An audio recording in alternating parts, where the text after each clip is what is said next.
makabuluhang mga bagay na maaaring maitaas ang antas ng buhay ng ating kababayan. Ang susunod na tagapagsalita ay ang bunsong anak ng ating dating alkalde, Lito Atienza. Isang broadcast journalist sa PTV at Sherin ay isang government network at lalo higit ay nasa kanyang puso ang pagiging isang misyonaryo. Nagtapos ng kanyang pag-aaral bilang political science major in governance. Dahil sa pagmamahal at suportang ginagawa niya sa MYRC o ang tahanan ng kabataang walang masisilungan ay pinangalan bilang People of the Year. Isang mapag-arugang ina at kasalukuyang direktora ng kababaihan ng Maynila. Palakpakan po natin ang ating Yorme's Choice, ang liwanag ng Maynila, ang magiging Vice Mayor, G. Atienza!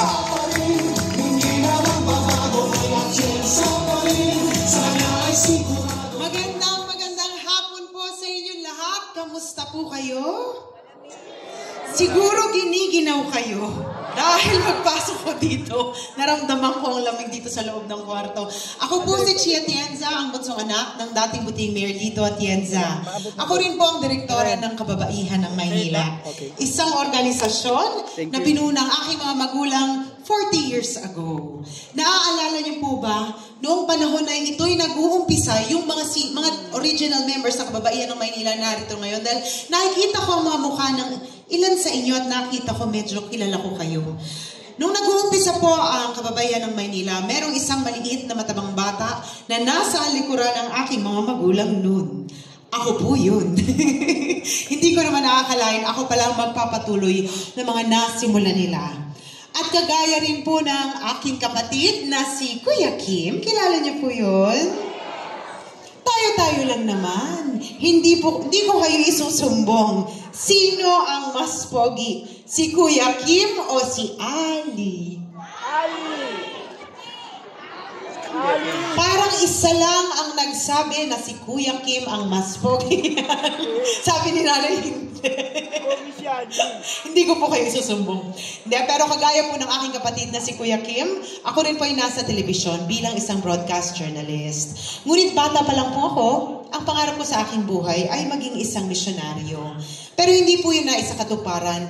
Kaya ipinangako ko sa Panginoon kung saan man niya akong karerang dadalhin, bibit-biting ko na lang dun ang puso ng misyonaryo.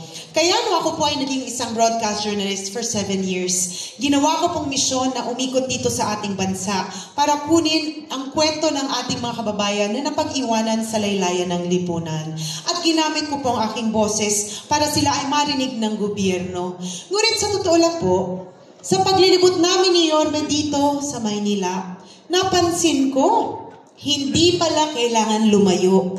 Dahil minsan, nasa distrito ninyo. Minsan nga, nasa barangay ninyo. Minsan nga, kayo mismo yon. Meron kayong munting hiling sa gobyerno na alam naman nating lahat kaya niyang masolusyonan.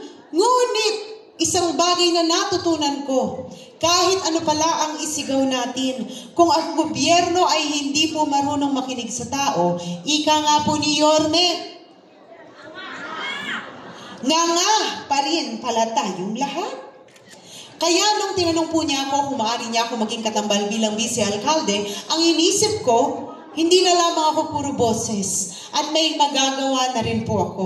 Pero bago po ako pumayag sa kanya, tinignan ko muna kung pareho kami ng puso, kung pareho kami ng pinaglalaban. Dahil bilang isang broadcast journalist, meron po akong tinayong mga sektor ng lipunan na para sa akin, kailangan sila ay marinig ng gobyerno. Pero bago po lahat yan, alam ko po na ang tawag nyo sa aking ama ay Bulaklaki. Tama po ba ako? Naaalala niyo po ba ang floral polo shirt ng aking ama? May ikukwento ako. Ako po ang pang-anim sa magkakapatid.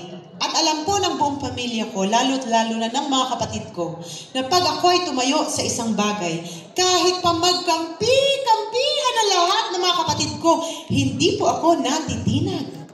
Kamakailan, nung nalaman po nila na ako ang magiging vice-alkalde ni Yorme, pinagplanuhan nila ako.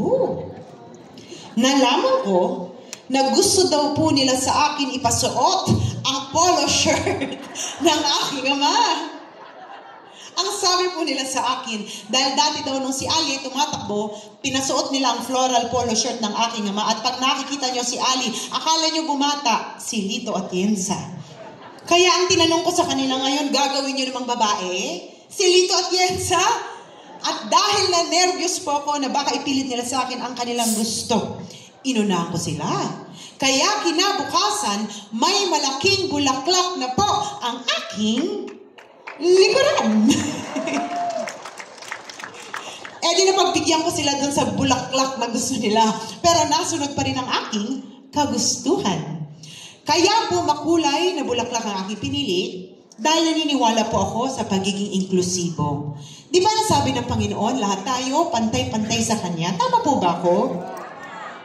Ngunit kung merong isang realidad akong nakita sa aking trabaho, meron pa rin po mga sektor ng lipunan ang napag-iiwanan. At dahil doon sila po ang aking tinayuan. Ang unang sektor na ito ay ang mga senior citizens. Taas po ang kamay ng senior citizens dito ngayon. Nagulat naman ako. Dahil akala ko kanina pagtungaw ko dito, puro teenagers lamang ang mga narito ngayon. Inyong mga bahay? Ngunit nalaman po namin na ang malaking cake napalitan daw ng cupcake. Ang sabi po ng taga-Tondo, dahil na-late daw ang pag-deliver ng cake, pagkuha daw po niya, yung cake naging bizcocho. Naaalala niyo rin po ba nung panahon na alkalde ng Maynila, si Yorme, may kumakatok na brown at black rice sa inyong mga bahay? Diyos ko, mga sosyal pala, mga lolo't lola ko. Ako nga, white rice lang. Naaalala niyo po ba, nung panahon ng pandemya, may kumakatok na food box sa inyong mga bahay para sa bawat pamilya? At may kaakibat pa daw na 1,000 piso. Tama po ba yun? Ang galing talaga, no? Naaalala niyo rin po ba yung unang pagbibigay ng 500 pensyon sa inyo? Lahat po yun pala nag-umpisa nung si Yorme ang alkalde natin dito sa Maynila. Kaya nung nakita ko yun, ang sabi ko sa kanya, grabe ka pala mag-alaga ng mga lolo at lola ko. Mga alagang parlor pala silang lahat para sa inyo. Alam niyo, sabi ko sa kanya, tamang-tama, dahil pareho tayo ng first love. Ang aming mga lolo at lola. Ang pangalawang sektor na aking tinayuan, hindi ko po alam kung alam ninyo, ngunit meron po kaming tinayong bahay ampunan. Ang tawag po dito ay Home for the Angels. 29 years na po kami kumukuha ng mga sanggol na tinatapon sa kung saan-saan at alagaan namin hanggang may kumuha sa kanilang pamilya na may magmamahal sa kanila. At dahil meron pong 2 sanggol doon na may kapansanan, wala pong may gustong kumuha sa kanila. Kaya ngayon po, sila ay aking mga kapatid na. Tinanggap po namin sila sa aming pamilya. At doon ko po nakita, ang hirap palang mabuhay pag ikaw ay may kapansanan. Lalo't lalo na kung ikaw ay isang senior citizen na may kapansanan. Mahirap na ang buhay, minsan hindi pa patas ang panlaban. Tinignan ko ang ginawa ni Yorme para sa sektor na ito at nalaman ko. Dahil sa Job Inclusivity Act, maaring magtrabaho ang senior citizens at ang mga PWDs dito sa lungsod ng Maynila. Natuwa ako dahil para sa akin, isang realidad, marami pa rin sa mga senior citizens at mga kababayan nating may kapansanan, nakikipagsapalaran pa rin. At importante na kayo ay sinusuportahan pa rin ng gobyerno. Nung nalaman ko yun, ang sabi ko, tamang-tama, pareho na naman tayo ng prioridad. Ang pangatlong sektor na aking tinayuan, kung si Yorme ay batang Maynila, ngunit batang Tondo rin, ako naman po ay batang Maynila at laking San Andres, Bukid, Manila. Ako po ay batang Bukid. Akala ng iba sa ibang distrito, pag sinabi kong Bukid, sa farm ako lumaki. Sa San Andres, Bukid, Manila po. Marami sa aming barangay mula po sa Muslim community. At dahil doon lumaki po ako kasama nila. At dahil rin doon, tinayuan ko ang kanilang mga hinaing. Tinignan ko ang ginawa ni Yorme para sa mga Muslim community dito sa Maynila at nalaman ko, siya lang ang nakapagpagawa ng Islamic cemetery para sa ating mga kababayan na Muslim dito sa Maynila. Ang sabi ko, ang galing dahil lahat na lang ng sektor na minahal ko, inalagaan niya nung siya ay alkalde ng Maynila. Kaya tinignan ko ang pang-apat at panghuli. Pero bago po ako magpatuloy, ayoko po kasi sa entablado. Kaya ko naman talunin. Bakit may silya? Yan. Mas gusto ko dito sa harapan ninyo. Mas gusto kong nahahawakan kayo. Ang layo ko kasi dun eh.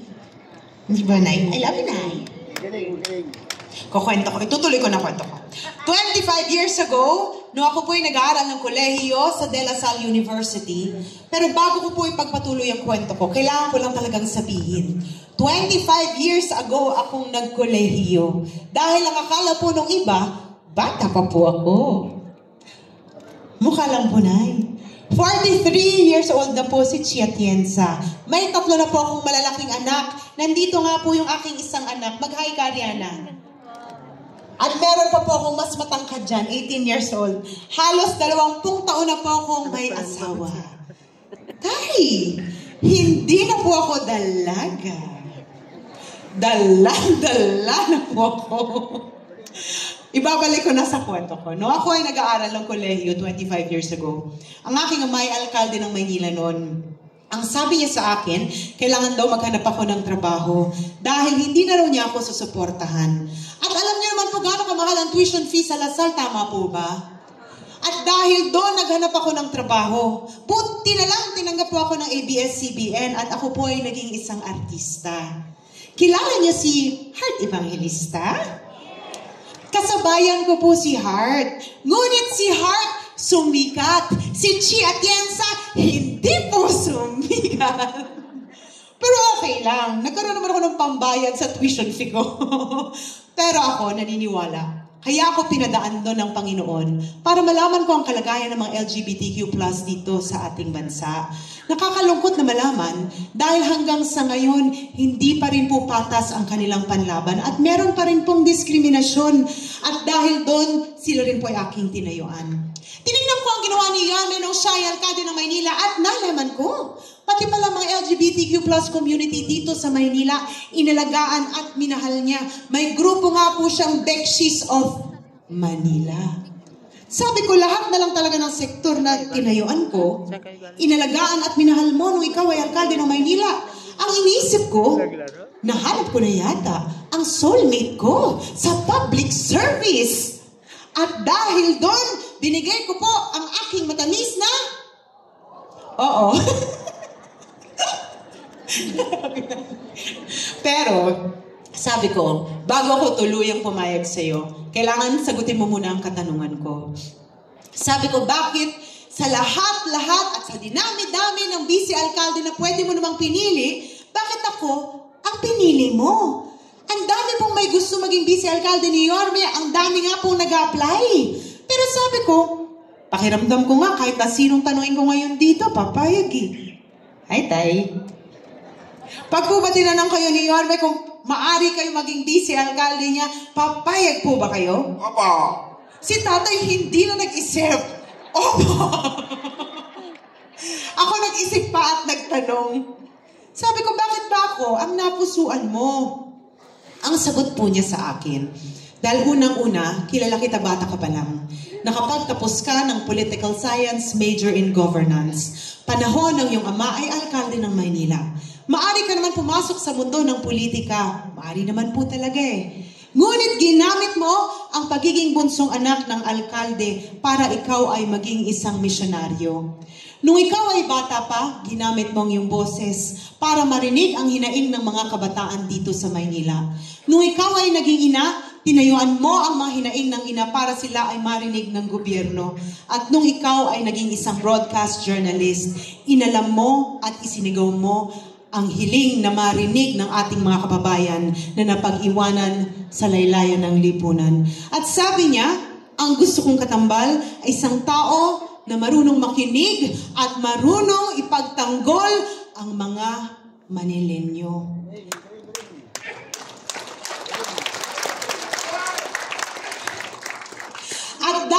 rin po ang direktora ng Kababaihan ng Maynila. For 40 years, alam po yan ng mga original members natin. Isinusulong po natin ang livelihood training para sa mga Manilenyo na gustong matutong tumayo sa kanilang mga paa. Ang akin lang naman, paglilibot ko dito, marami pa rin ang nawala ng pag-asa sa buhay.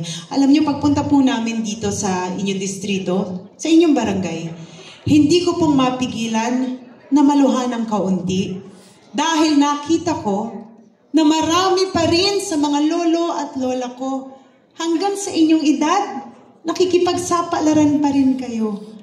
Ibinibilad niyo pa rin ang inyong katawan sa ilalim ng init ng araw-araw at sa ilalim ng ulan para lang makapagpauwi ng konting salapi na susuporta sa inyong pamilya. Minsan kailangan niyo pa rin magtrabaho para mabayaran ang mga pangmedikal na pangangailangan ninyo.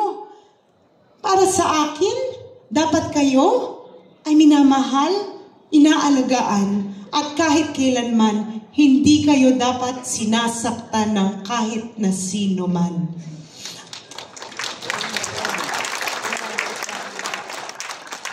At para sa mga kababayan natin na nawala na ng pag-asa sa buhay dahil sa hirap na ininda, para sa akin, maari pa rin manumbalik ang pag-asa sa puso ng lahat. Kung lahat po tayo ay marunong tumayo sa ating mga paa at nakita ko na ang kasagutan dito ay livelihood.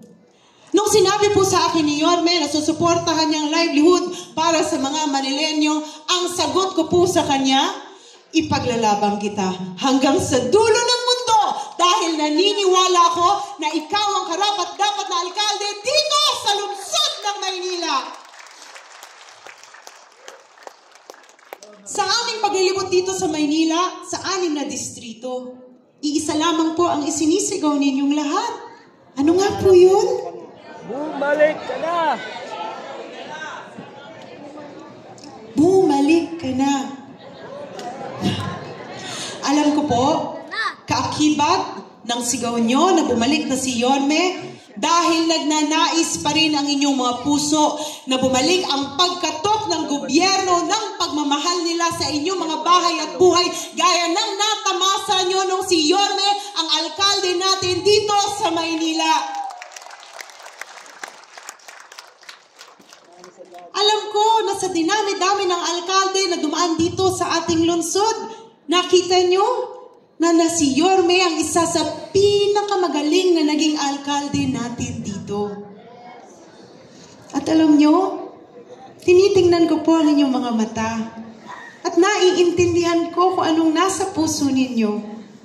Gusto ninyo na habang narito kayo sa mundong ibabaw, gusto nyo pa rin malaman na kayo ay importante at kayo pa rin ay aalagaan ng gobyerno natin dito sa Maynila. At kung lilisanin niyo po ang mundong ibabaw, alam ko, nagdadasal kayo na maiiwan niyo ang inyong mga anak at inyong mga apo sa isang gobyerno na alam niyong aalagaan at mamahalin sila. Huwag po kayong mag-alala dahil babalik na po si Yorme Isko Moreno Tumagoso! Alkalde ay maging presiding officer, maging ina ng konseho, gumawa ng mga programa at polisiya na dapat angkop sa pangangailangan ninyo. Kaya kung kayo po ay maghahanap ng vice alkalde balang araw, kailangan pumili kayo ng isang tao na marunong makinig at sensitibo sa pangangailangan ninyo. Kung meron man ako isang bagay na kaya kong ipagmalaki sa aking sarili, bata pa lang po ako, nakikinig na ako sa hinaing ng mga Manilenyo at sinisigaw ko na rin po ang inyong boses para kayo ay marinig. Kanina inilahad ko po ang mga sektor ng lipunan na aking tinayuan kahit wala pa po akong naging posisyon. And aming mga lolo at lola, makakasiguro kayo na balang araw, kung ako po ang magiging katambal ni Yorme, hindi na po kayo iiyak dahil kayo po ay aming magiging prioridad at sisiguraduhin po namin na ibabalik namin ang lahat ng mga programa at polisiya na alam namin nakabuti sa buhay ninyo dahil alam namin na gusto ninyo na bumalik muli ang tangos ng inyong mga ilong. At gusto nyo, tumaas muli ang inyong mga noo na kayo ay mga Manilenyo.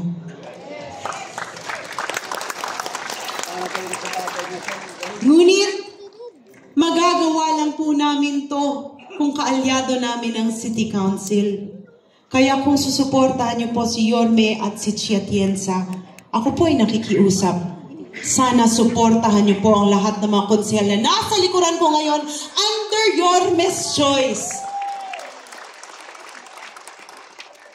At dahil kailangan din po namin ng kaalyado mula sa national government, sana isama niyo rin po ang aming kaibigan na si Congressman J.D.V. Villanueva. Alam niyo po, alam ko ako ang hinubog ng aking ama, ng Panginoon at ng pagkakataon para ipagpatuloy ang mga nasimula ng aking ama dito sa Maynila. Siya po ay naging isang vice-alkalde na nakuha ng 2 termino. Isang magaling, mabisa na vice-alkalde na may integridad na sumuporta sa kanyang alkalde. Kaya't makakaasa po kayo na balang araw, susuportahan ko po ng buong-buo si Yorme Isko Moreno Dumagoso. Dahil naniniwala po ako na ang suporta ko kay Yorme ay suporta ko sa lahat ng mga lolo at lola, nanay at tatay ko na narito ngayon. Hindi po ako umaalis sa kahit na anong lugar. Malamig na ay. Oo nga, nanay. Nang hindi nag-iiwan ng ala-ala. Dahil baka mamaya, ang maalala nyo lang po sa akin ay ang aking mukha. Ang mukha, pumapangit. Ang mukha, nagbabago. Ang mukha, kahit kailan hindi po naaasahan. Ngunit ang puso, maaari nyo pong mapanghawakan. Pwede ko po ba ipauwi sa inyo ang aking puso ngayong hapon? Maaari ko po ba kayong awitan? Dahil ang laman po ng aking awitin, ito po ang gusto kong ipauwi sa inyo hanggang sa inyong mga bahay. Para sa inyo po ito.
Magkasama.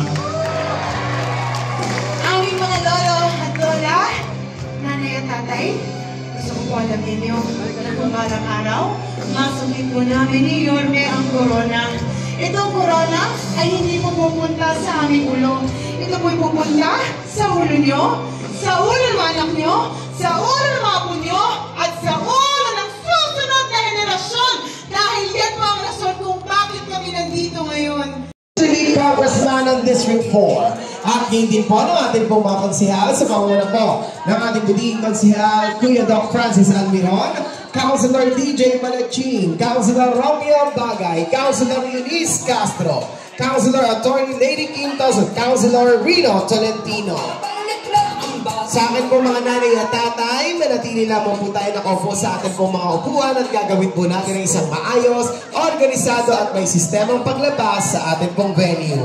At gayon din po, ang panawagan po kay Tatay Fernando Totoy Gonzales ng Barangay 546. Andito po ba si Tatay? Yan. Baka po may mga kasama po si Tatay Fernando Gonzales na taga Barangay 546 na andito rin po ngayon. Tatay Fernando Totoy Gonzales. Taas po ang kamay ni Tatay Fernando kung nandito po si Tatay. Mang Totoy. Mang Totoy Gonzales ng Barangay 546.